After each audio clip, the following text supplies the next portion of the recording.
मसीह खुदा उनके बहुत ही बाबरकत नाम में आप सबकी सलामती चाहता हूँ। मेरे अज़ीज़ों, आज से हम जो यीशु मसीह के 12 शागिर्द हैं उन पे गौर व खौज करेंगे। सो आज सबसे पहले जो शागिर्द जिसके बारे में हम गौर व खौज करेंगे, उसकी ज़िंदगी के बारे में हम देखेंगे कि किस तरह से यीशु मसीह ने उसकी ज़िंदगी को बदला और किस तरह उसने यीशु मसीह के पीछे आना शुरू किया।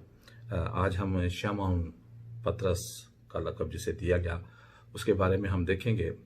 सबसे पहले शमौन का जो मतलब है वो है चट्टान, और शमौन पतरस जो है ये वो शागिर्द है कि जब यीशु मसीह पाँव धो रहे थे तो इसने इनकार किया और फिर अच्छी खासी इसे डांट पड़ी, और उसके बाद ये झिड़की जो थी ज़िंदगी भर उसे जो है वो ये ना भूल सका।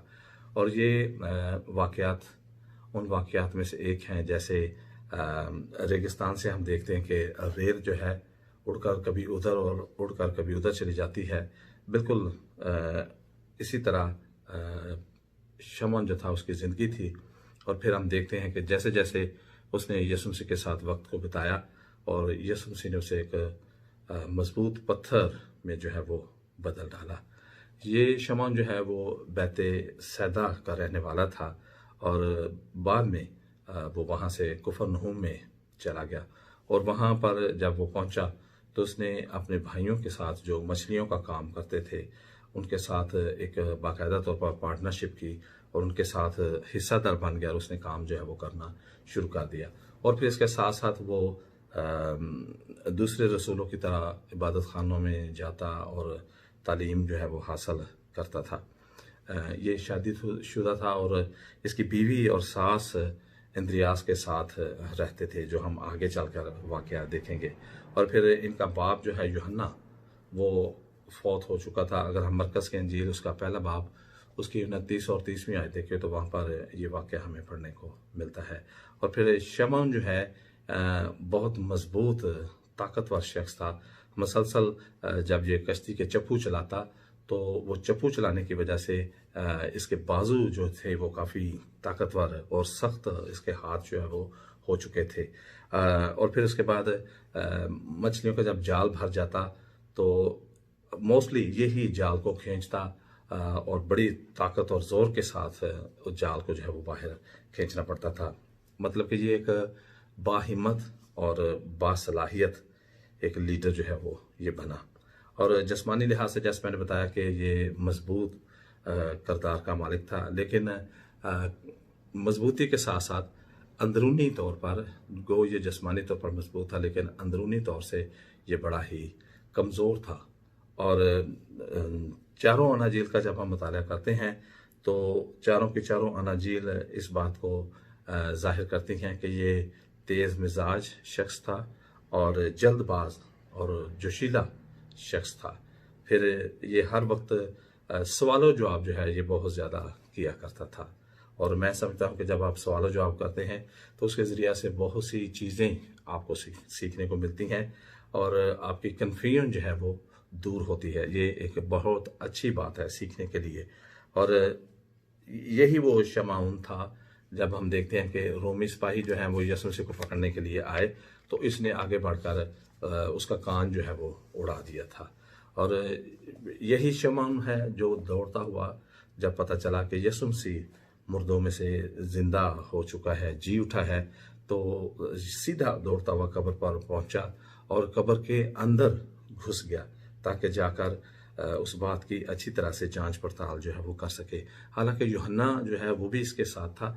यूहन्ना जो है वो कब्र के बाहर ही ठहरा, लेकिन ये कब्र के अंदर घुस गया, तह तक चला गया ताकि उस बात का निशानदेही जो है वो प्रॉपर तौर से कर सके। और फिर जो भी मतलब कि इसके दिल में आता ये कर गुजरता था।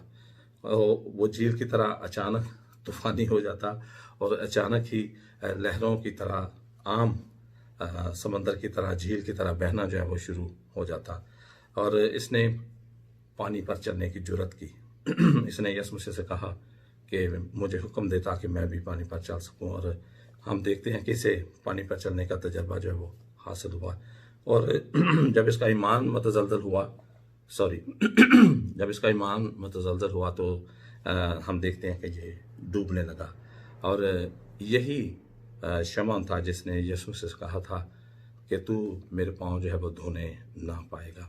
लेकिन हम देखते हैं कि कुछ अर्सा बाद फिर इसने यीशु मसीह से ये दरख्वास्त करने लगा कि मुझे सर से पाँव तक धो दे। मतलब कि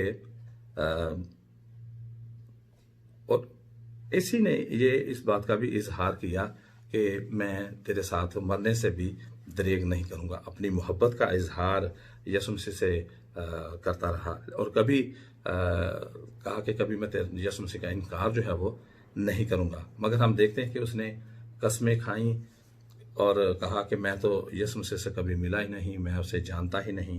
तो यीशु मसीह ने उसे कहा कि तू यूहन्ना का बेटा शमौन है। उसको ये लक़ब दिया गया। और कलाम पाक में लिखा है कि तू कैफा यानी पतरस कहलाएगा। और फिर यीशु मसीह ने कभी भी बगैर मौका भांपे बगैर कोई ऐसी बात नहीं की और ना ही जल्दबाजी की। आज यीशु मसीह ने उसको माहीगीर से एक ठोस शक्ल इख्तियार करवा दी और मुस्तकिल मिजाज रसूल जो है उसको बना दिया। जो माहीगीर था आज आदमगीर उसको बनाया गया है ताकि वो अब मछलियां नहीं बल्कि आदमियों का शिकार जो है वो करे। फिर हम देखते हैं कि 3 साल तक इस शमौन को, जिसे पत्थर का लक़ब दिया गया है, खूब अच्छे तरीक़ा से यीशु मसीह ने उसको तराशा ताकि एक जाज़्ब नज़र शख्सियत इसकी हो जाए और फिर एक खूबसूरती उसके अंदर जो है वो नज़र आना शुरू हो जाए। हम देखते हैं कि शमौन मछेरा था और एक रात का वाक़या है कि वो कोशिश कर रहे थे मछलियों को पकड़ने की मगर नाकाम रहे। तो फिर हम देखते हैं कि जब यीशु मसीह सुबह सुबह उस झील के पास पहुंचे हैं तो ये अपने जाल जो है उनको धो रहे थे। तो यीशु मसीह ने उन्हें कहा कि कश्ती को गहराई में ले चल। और हम देखते हैं कि शमौन ने जवाब दिया कि हमने रात भर मेहनत की है मगर कुछ हासिल नहीं हुआ। ये लुका 5वां बाब उसमें हमें वाक़या पढ़ने को मिलता है। लेकिन फिर भी उसने कहा कि ऐ साहब, हमने रात भर कोशिश किया, कुछ हासिल नहीं हुआ। मगर जब कहने पर जाल को डाला तो हम देखते हैं कि एक गोल मछलियों का वो घेर लाए और बहुत सारी मछलियां जाल में आ गईं। यहाँ तक कलाम पाक में लिखा है उनके जाल फटना शुरू हो गए और उन्होंने दूसरे साथियों को मदद के लिए पुकारा कि आओ हमारी मदद करो। तो हम देखते हैं कि जब उसने ये करिश्मा देखा शमौन ने, पहले उसने जब यीशु मसीह से कहा था कहा कि ऐ साहब, लेकिन अब जब उसने ये करिश्मा देख लिया तो यीशु मसीह से कहने लगा ऐ खुदावंद, मेरे पास से चला जा और मैं गुनाहगार, क्योंकि मैं गुनाहगार आदमी हूँ। जब यीशु मसीह ने उसे पीछे हो लेने को कहा कि मेरे पीछे हो ले, तो लिखा है कि फौरन ये यीशु मसीह के पीछे हो लिया। फिर हम देखते हैं कि यीशु मसीह जो अपने शागिर्दों के साथ बैठे हुए थे तो उन्होंने अपने शागिर्दों से ये सवाल किया कि लोग इब्ने आदम को क्या कहते हैं। तो शागिर्दों ने इस बात का जवाब दिया कि बाज़ कहते हैं यूहन्ना बपतिस्मा देने वाला और मुर्दों में से जी उठा है, और बाज़ कहते हैं एलिया और यर्मिया या पुराने नबियों में से कोई एक। लेकिन ये जो शमौन था, फिर यीशु मसीह ने उनकी तरफ देखते हुए दोबारा सवाल उनसे किया कि तुम मुझे क्या कहते हो।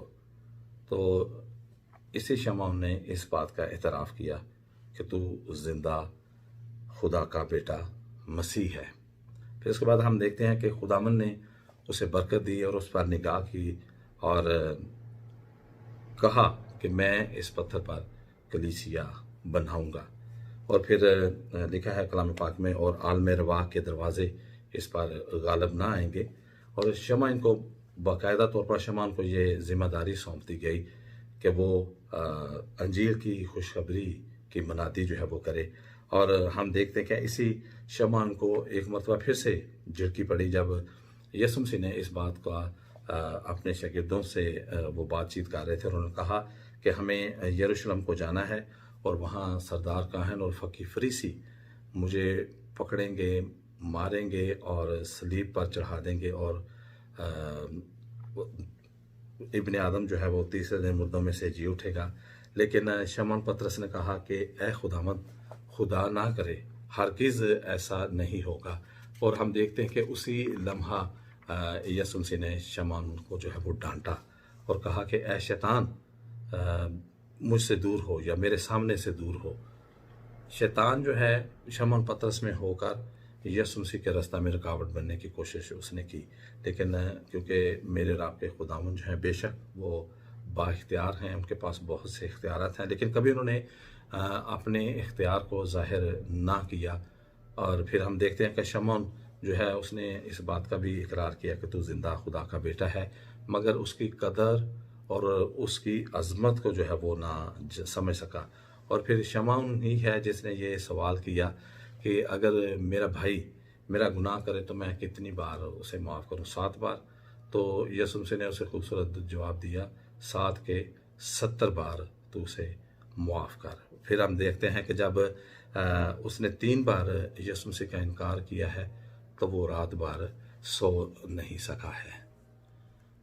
तो बात हो रही है कि शमौन ने जब 3 बार यीशु मसीह का इनकार किया तो लिखा है कि वो रात भर सो ना सका। और फिर अगले रोज़ जब यीशु मसीह को सलीब पर दिया जाना था तो ये भी वहीं कहीं छुप छुपा कर रो रहा था।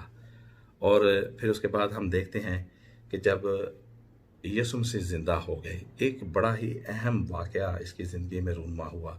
और हम देखते हैं कि जब सुबह सवेरे ख़वातीन जो हैं वो कब्र पर गई हैं खुशबूदार चीज़ें लेकर, तो वहाँ पर कलाम पाक में लिखा है कि उन्होंने कब्र पर से पत्थर को हटा हुआ देखा और एक फ़रिश्ता वहाँ पर मौजूद था, और फ़रिश्ता ने उनको खुशखबरी दी कि यीशु मसीह जिसे तुम ढूंढती हो वो मुर्दों में से जी उठा है, और जाकर शागिर्दों और पतरस से कहो।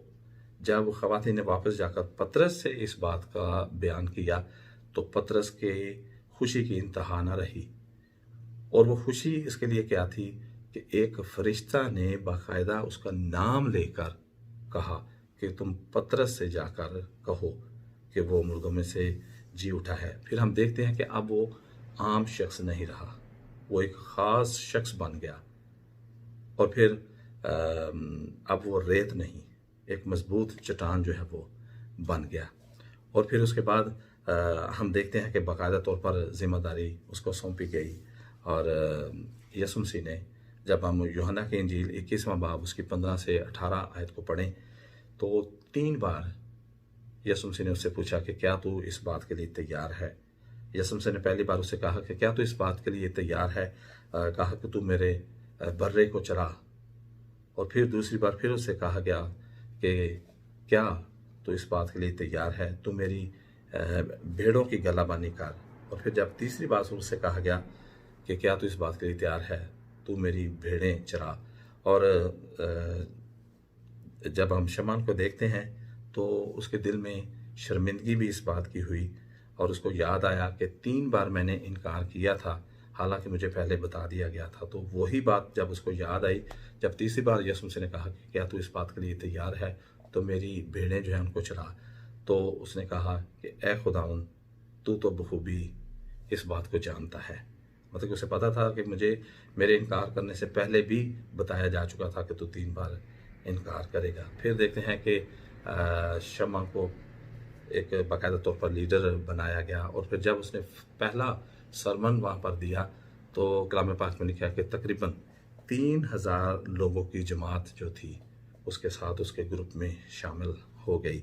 और शमौन कहीं पर मौजज़े कर रहा था और कहीं पर हनन्याह और सफ़ीरा की जो रियाकारी थी उस पर से उसने पर्दा उठाया।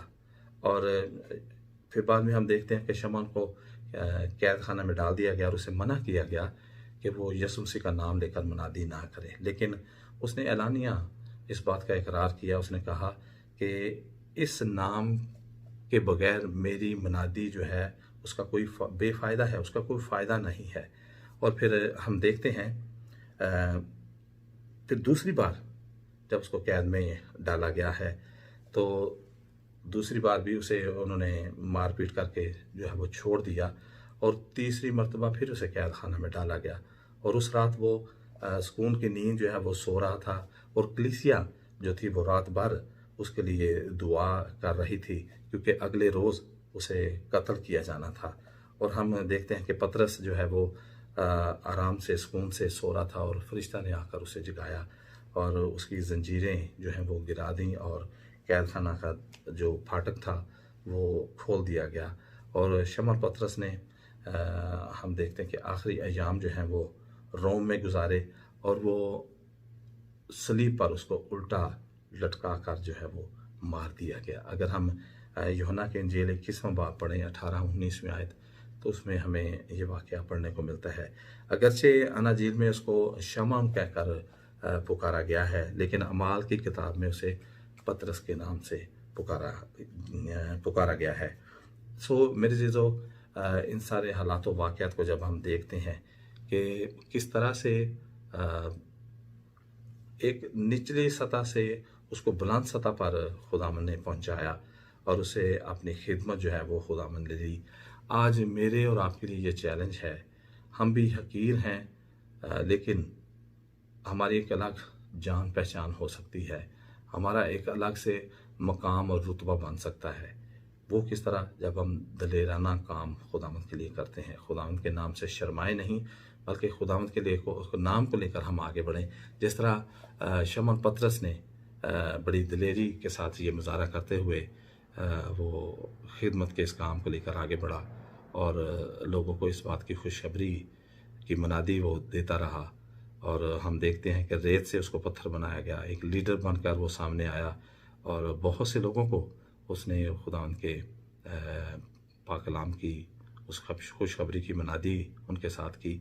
सो आज मुझे और आपको ये करना है कि हम बड़ी दिलेरी और जुर्रतमंदाना काम करते हुए आगे बढ़ें और खुदावंद के नाम को इज़्ज़त व जलाल दें। डरें नहीं, घबराएं नहीं। मेरे और आपके खुदावंद का हाथ हमारे ऊपर है, तो हमें किसी चीज़ का डर और खौफ जो है वो नहीं हो सकता। सो खुदावंद मुझे आपको फजल बख्श दें, ईमान की मजबूती दे, ताकि हम इस काम में आगे बढ़ें और खुदावंद के नाम को इज़्ज़त व जलाल मिले।